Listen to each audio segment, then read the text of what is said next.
Alright guys, I can't afford a real microphone, so this is what you're getting from me. This is a companion video and a companion piece to the previous video that you probably already saw. This is the Western Conference that we just talked about. So we're going and translating and transitioning into the East.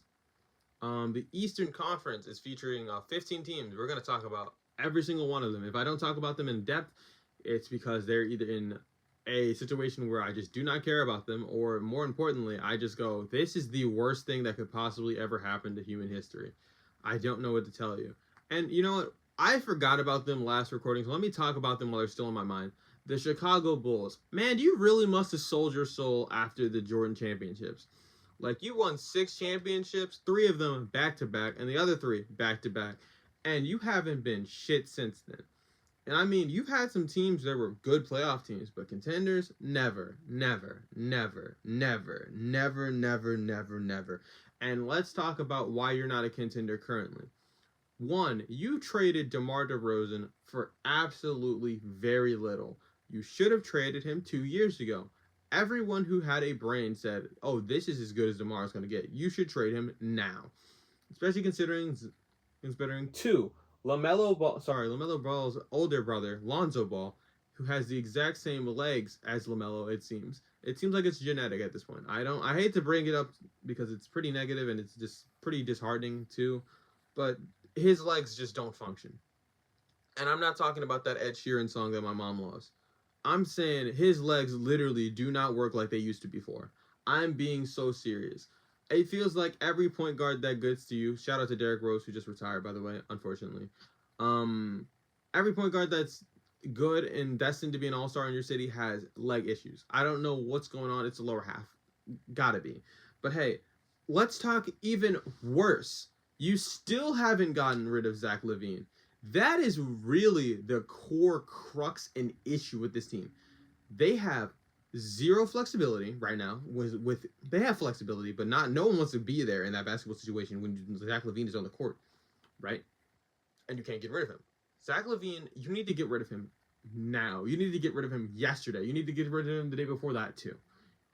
Trash has been needing to go out for weeks, and you've got Zach LaVine in your room. What's going on? I don't know what to say. You're in basketball purgatory. And it's because your front office doubled down on something that looked successful for a little bit. And to be fair, they were the first seed. They were a first seed for whenever this is. But that's so copium. We need to stop. We need to stop coping for this team. This team has had really mid playoff series. This is a middling team that needs to fucking punt on this shit. It needs to stop. It needs to stop now. Especially because you have... I'm pretty sure this team owns its own picks. It has most of its picks. What are you doing? Figure something else out, bro. You're making... This team makes me nauseous. It's disgusting.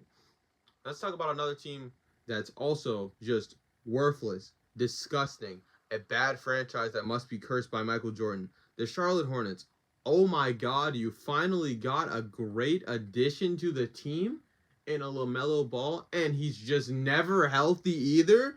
Yeah, the Ball brothers, they're not the leg brothers, I'll tell you that much. They're ankle injuries galore. Dear God, this is...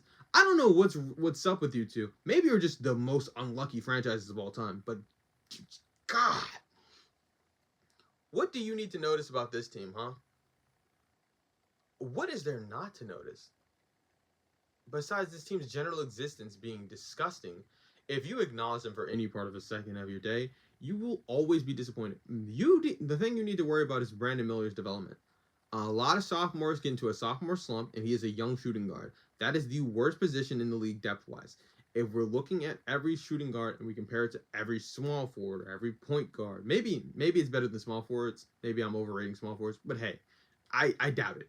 If we're looking at every single shooting guard, this is a weak position. It's a dying position. Having the best player on your team being a shooting guard is not a good look. Especially one that models his game after Paul George. Let's hope he doesn't have the same playoff success as Paul George. That gives me a great transition into the 76ers, who just acquired Paul George for a hefty fee. Now, on the bright side, you finally got rid of that terrorist Tobias Harris. I was dancing around it in, my last recording of this video and the previous way I tried to do it. No. Tobias Harris was truly abysmal. Please watch I hate to do this to you, but go ahead and watch a video about Tobias Harris. It's just, oh my god. I didn't know it was possible to fly under the radar for being this bad. Like, if only your core fans know that you're bad, and I made core fans like, oh my god, I'm paying attention to every single second of Tobias Harris gameplay. Ugh. Yeah, your team has no depth. So the thing you need to notice is both of your star players, all-star players, are going to be in the starting lineup. And I don't think Paul George will make the all-star team this year. I hate to break it to you. But the thing I want to say is Tyrese Maxey going to suffer because of Paul George being on the team? If so, this is terrible because you have committed a lot of money to him. What I really think you could have done, instead of going out and getting a Paul George, I know you needed to appease Embiid, but you really needed to basically tell him, bro, we're not doing that. What we're going to do is get more depth around you, and we're going to make it work. And all we need from you to do is play a healthy season. Now, to be fair to Joel Embiid, he played the best playoff series I've ever witnessed from him. It was truly something dominant, but he was injured. So, I truly think that we should have, last year, punted on that season and try to get better picks. If you even had your picks, I'm not really sure. I could be wrong about that. You need to punt on that season and get more depth and really fill out the roster around Tyrese Maxey and Joel Embiid. They didn't do that. They went and got a star. I mean, you can't blame them for that, I guess. He was available. He's available for a multitude of reasons. I don't even want to talk really about the 76ers. They make me sad. The first three teams have been something that make me sad. Well, let's talk about something that makes me feel all types of emotions. Something truly different. They can't see behind me. I am a Cleveland Cavaliers fan. I am a sad Cleveland Cavaliers fan. I think that I'm glad my mom bought me this jersey instead of a Darius Garland or Donovan Mitchell jersey, because one of those two guys needs to go. Jared Allen and Evan Mobley, one of those two guys also needs to go. This team needs to pick a timeline. He cannot do both. Donovan Mitchell seems like he's pretty committed to the team, and he's going to be on a long-term deal. Once Donovan Mitchell's on a long-term deal, oh my god, I don't even know if he has suitors anymore. I'm not sure. You might just be in basketball purgatory, to be honest, where you're not good enough to be a real contender, and you're not bad enough to be a team that's tanking and playing in. It is something. You might be one of those teams that's consistently, and I do mean this, consistently in contention for a playoff spot, and not a play-in spot. You will consistently be in that scenario, but it might be the 6th seed, and that's probably the worst place you could be in basketball. Right now, that's the worst place you can be in basketball, because if you're consistently around like an 8th seed level team, you can move in two directions. You can move into trying contending and improving, because where you are likely in the standings, and trying to improve and become a better team over time, or you could suck. And I don't know what to tell you. As much as they try to get rid of tanking, it is an effective strategy for an effective amount of reasons. It is just, you can't get rid of it. Don't know what to tell you, Adam Silver. It sucks, but it's part of the game. That team stresses me out. Let's talk about a team that doesn't stress me out, that I can watch their misery and just bask in it. It's just great. It's too bad their misery has come to an end, and they won a championship last year. Oh, the team that I hate the most. Oh, the Boston Celtics. Oh, it's icky. Oh, it makes me feel so disgusted. I hate saying their names. What do you need to worry about? You need to worry about and notice Jason Tatum's jump shot. That is the end-all, be-all. You are not going to get away with what you did last year. You are a very dominant team. You are the best team in the East. I don't want to get that conflated, confused, or twisted. You are the best team in the East. Everyone is in an arms race to beat you. And that's important. That's special. That should make you feel great. That's what every other team in the East was trying to do when they bulked up this season, and what they were trying to do when they bulked up last season. They are in a race to beat you.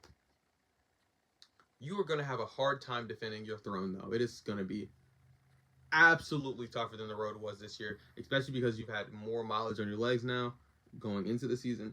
I think we gave LeBron very little credit when it came to just constantly going back to those finals.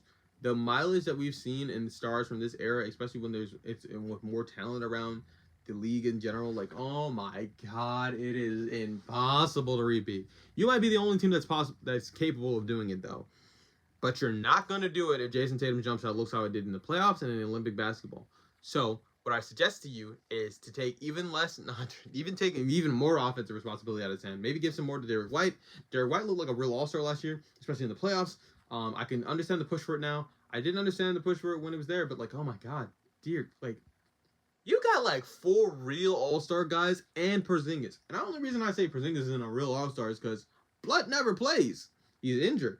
But when he makes you so dynamic and so different, it's nothing that someone else hasn't said already about the Celtics team, but dear God, you might be the best Celtics team in history. That's a bit hyperbolic, but you might actually be it. Who knows? If you win 2 championships in a row, you might have a good hands. And this era, this could be the 70s of basketball. I don't know. This could be the new 70s. But like, instead of like Dave Cowens and a bunch of who, and Bill Walton and a bunch of who, and Kareem Abdul-Jabbar and a bunch of who, you have like some actual talent, right? Some real, you got some real talent.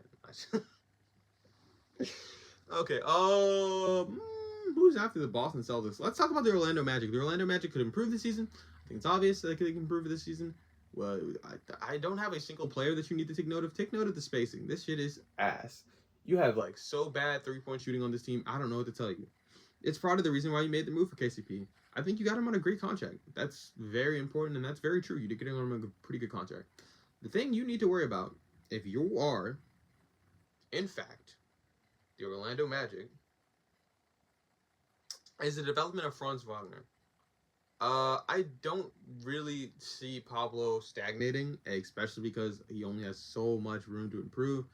The guy is getting legitimate comparisons to a young LeBron, and they make sense. He's not the playmaker that LeBron was, but if we're talking about as much of a slasher and a scorer that LeBron was when he was young, yeah, that's an apt comparison.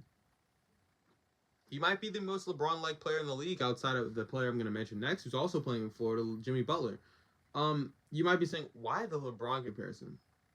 Well, if you watch a certain Jimmy High-Rollers video, you would know that, but I don't have to plug other YouTubers, and just that would be a bad business decision, right, guys? All right. So, the Miami Heat. It's pretty obvious that you need to notice one thing and one thing only. The thing you need to take note of is, which timeline are you heading for? I know this is pretty boring, and I said it for the exact same. I said it for my favorite team, and I've said it for my little brother's favorite team. The Miami Heat need to pick a timeline. It is pretty obvious. Are you going to double down on the Jimmy Butler timeline, which you've made moves that suggest you're not going to do that, or are you going to go into the Bam timeline? And I do mean the Bam timeline because if you try and build around Tyler Hero, I will go into your house, Pat Riley, and I will strangle every single one of your puppies, and I will never let you think about bringing another Chihuahua home, buddy. No, I'm just saying. Maybe you need to go outside and hit Jimmy Butler with a shovel or something. I don't know. You can't pay Jimmy Butler. He's one of the most unwanted players in the league, which is crazy because, like, this is like the 3rd or 2nd time that he's done this. Like, just been vastly unwanted by a quantity of teams, and I could either result in a trade, him getting out of his situation, or it could result in a situation where he's not being traded, and even worse, he just leaves for nothing. He does have 1 more year left on his deal. You were talking about an extension anyway. But yeah, it's going to be pretty hard to move him. So what you really need to do is start building around Bam, building less around Butler. It's going to be tough, but I would say if anyone could do it, it'd be Pat Riley. But you have been having your track record right as of late.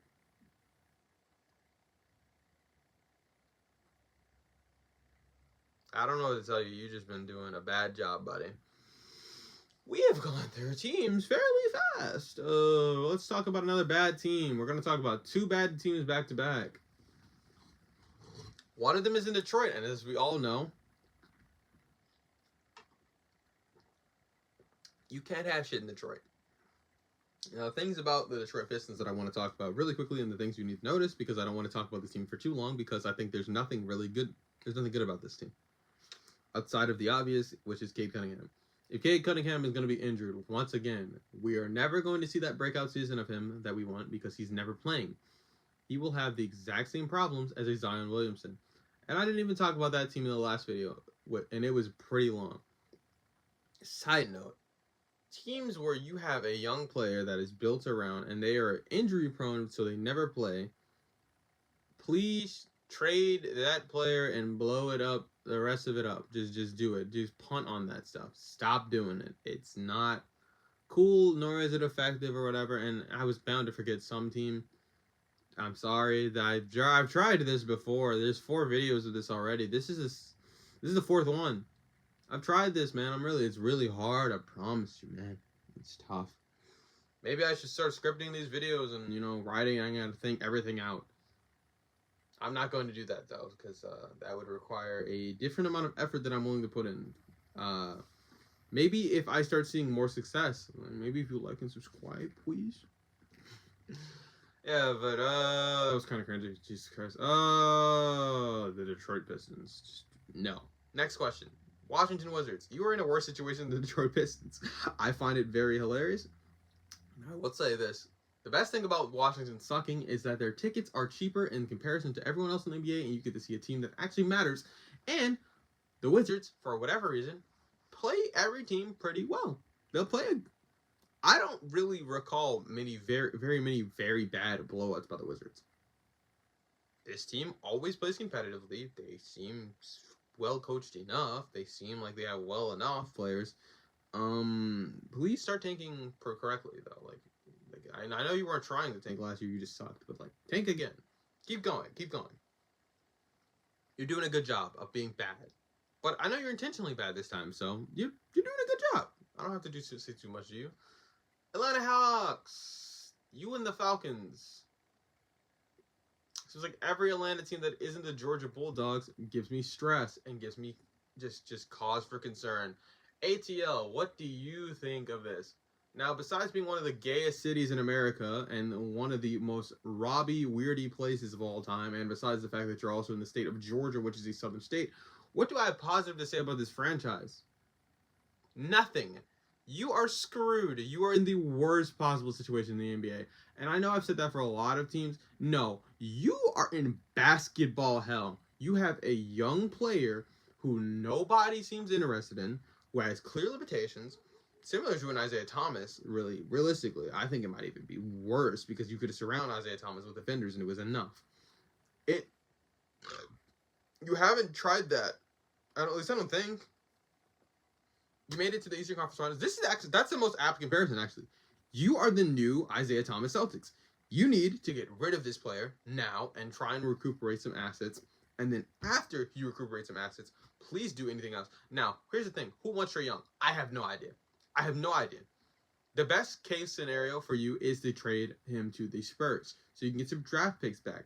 Everyone seems to know this. In fact, everyone seems to know this except Atlanta's front office. Now, I think there's 2 reasons that you wouldn't want to do this. A, the deal is not available, which it might be. But 2, here's the more likely reason. Pride and arrogance. You experimented, it didn't work, and you're not willing to give up on this experiment, especially not to go back to them. That's like saying you were wrong in front of your parents. You're not going to do that, are you? Are you that mature? I don't think so. By the way, if you're wondering what I'm sipping on, it's red Gatorade. I don't drink alcohol or any beverages like that, and that's disturbing. Yeah, ATL, you're in basketball hell, and you deserve it, too. You deserve it.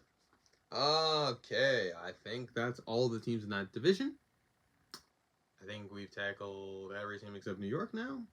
We're going to go into New York. I've been saving them from last. There might be another team that I meant. Oh, no, sorry. We can't go to New York. We need to go to the formerly known New Jersey Nets to talk about the Brooklyn Nets. The Brooklyn Nets. Ooh. You traded Mikal Bridges. That was the thing you needed to do. Congrats. You got a lot of picks back from the New York Knicks. That was the thing you needed to do. You realize that you are not the New York Knicks and that you cannot contend with them. Which is strange because literally 2 years ago, we were looking at the Knicks like, you have nothing on the Nets. Your life stinks. But no. The infectious energy that the Brooklyn Nets once resonated with their sheer aura of Kyrie and KD just gosh. You don't have that anymore. You're in a rebuilding team. Now, you also you're pretty smart. You don't believe in the hezzy tween culture that is Cam Thomas. Good. I don't care how much of a bucket he is. He does not do anything else on the basketball court. Keep treating him the way you have been treating him. And realistically, I have nothing bad to say about you. There's nothing to notice either because you're irrelevant. It all depends on how you tank. Now, you don't have your own picks, so you're kind of in that problem. But you did get some of them back this offseason. You've done a pretty good job.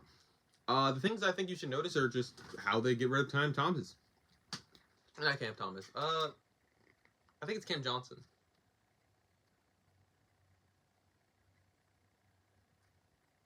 I think that's his name. I could be wrong. If I'm wrong, I'm wrong. But I think everyone knows who I'm talking about because there's only going to be like 3 or 4 people watching this video anyway. So if you know what I'm talking about, you know what I'm talking about. Let's talk about the best team in New York. The best team in New York. The big New York Knicks. Now the little ones just traded for Karl-Anthony Towns. That has his own bag of its own issues. You're basically asking me to talk about this team, and I haven't seen them on the court yet. I wanted to see the Villanova Knicks on the court for a game. We did not even get that. So that's... Now, I understand the reasons. Everyone understands the reasons why you make for those trades. Now, you needed a big man. You need to get rid of Julius Randle. Great. Dante DiVincenzo was not going to be happy coming off the bench. Great. You basically traded to get rid of locker room tension, and you traded to get a big. Good. You've done that. You no longer have a surplus of wings. You have a good amount of wings that you can reliably switch and interchange into. Your guard rotation, though, does not really matter because you have Jalen Brunson. So you might be saying, what do you have to say about this team? What's there to notice? It's the same thing it's been every time with the Karl-Anthony Towns teams. How well does he play? And can he stay out of foul trouble? If he can stay out of foul trouble, I think he can be great for this team. Problems with this team, though, matchup-wise. And this is the exact opposite of what the last Cat team was like. You do not match up well against the Boston Celtics. I'm tired of people saying, oh, well, they match up really well against the Celtics now. They don't! The teams that match up against the Celtics very well are clearly and obviously teams with interior forces. And we'll get into the last interior force and a team that's won a championship out of this conference that I haven't mentioned.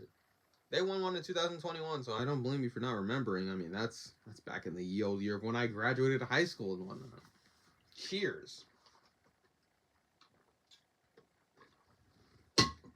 But they have the second best player in the NBA, so we'll get to them soon. The Knicks, you do not match up well against the Celtics in any way, shape, or form. Now, here's the opposite side of the coin, the good side of that coin. And bear with me, because this is true. Because of you having a spacing big, you are basically going to have a Brook Lopez outside of the paint and a Joel Embiid outside of the paint. That is going to be good for Jalen Brunson. That's good. You're not having a traditional big helps you there. The problem with you not having a traditional big is, oh my God, are those other bigs going to eat him alive? And Cat and Porzingis might neutralize each other, which is not the best thing in the world. And why do I say that? Oh, because, I don't know, there's just like 4 guards on the Celtics, basically, who have 4 people on this team who have guard-like skills, who are going to feast on a Cat and on a Cat and Jalen Brunson pick and roll. Thibodeau's gonna have his work cut out for him. That is going to be something to look forward to. They might be the most interesting watch in the league, though. They're going to be the most watched and talked about team in the league. We might finally be out of the basketball prison of mainstream media only talking about the Los Angeles Lakers. Thank God for that, you know? The last team I want to talk about is the Milwaukee Bucks, and I said I would talk about the Knicks last, but hey, you remember a lot more things when you're talking. The Milwaukee Bucks. The thing you need to notice is how Dame and Giannis fit together. It's the same thing we needed to notice last year. It didn't go well last year. The thing you need to do is take the ball out of Giannis' hands slightly more. Dame needs to be your number 1 offensive option. That sounds crazy considering what we saw Giannis do last year. 30 points on 60% shooting. Dear God. But maybe ask him to take a step back. You might want to have him have a little bit lower, but a little bit more efficient offensive numbers. The team is not going to be great defensively.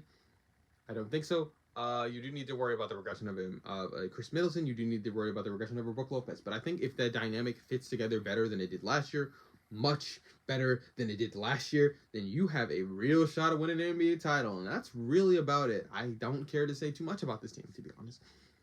That is about as good as the basketball analysis you're going to get from me, and that's the thing you need to notice. If Dame and Giannis figure it out like we thought they would last year, from the moment they traded for him on September 27th last year, we got to figure that out now. Speaking of that September 27th trade for the New York Knicks, if you figure that out, the world is your oyster. The world is your oyster. Everyone that I've mentioned here has fallen into 3 different distinct categories. The first one, basketball hell. No one wants to be here. You're stuck in the middle. I mean, it is what it is, but if you're in basketball hell right now, you gotta figure something out. Second thing I've said is you're a team that sucks so bad that no one's even worried about you. Just try and develop. Oh, I forgot the Utah Jazz as well. Dear God. I mean, do you blame... Okay, so let me tell you something about Utah real quick. The thing you need to worry about is Danny Ainge going to be too stingy? Or is he going to exploit someone in desperation like he's been doing all across the league for more than a decade? That man has been doing that for like 16 years? Isn't that crazy? Lauri Markkanen could be on the move. That's about it. That's all I have to say about the Utah Jazz. I didn't bring them up because... China. Anyway, you know? That might be the first thing I edit out of a video. Probably not. Yeah, but that's it. That's all I have to say. I've talked about every single NBA team. If you did not like my inclusion of Western Conference teams in my strictly Eastern Conference video, cry yourself a river. I'm not going to edit this. I'm not going to re-record this. This is the final time I do this video until the season starts. This might be the final video I make until the season starts. I have actually one more video planned, and that's about it. Yeah. If you like the video, like the video. And if you dislike the video, maybe don't hit the dislike button, because I need to get pushed in the YouTube algorithm so this dream can become a reality. I am working very hard to get this done.